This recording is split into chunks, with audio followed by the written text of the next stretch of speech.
কি গাইস হিংসা হচ্ছে?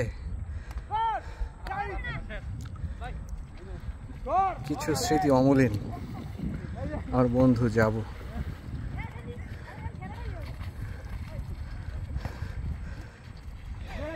এই যে নিদারুণ মুহূর্ত এবং দৃশ্য যা কখনোই আসলে ভোলার মতো না।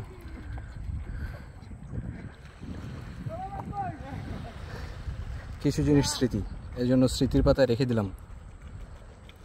আচ্ছা গাইজ, যেটা বলছিলাম আগের ভিডিওতে অ্যাকচুয়ালি,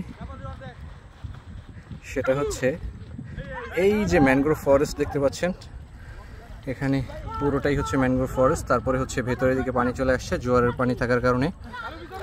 তো এই ম্যানগ্রোভ ফরেস্টের পরে হচ্ছে 10 কিলোমিটার বিষখালী নদীটা আছে, এটা বিষখালী নদী। তো বিষখালী নদীর পরেই হচ্ছে বে অফ বেঙ্গল। আমি একদম শেষ প্রান্ত থেকে বলছি, দ্য রিভার সাইড অফ বে অফ বেঙ্গল। অস্থির অস্থির।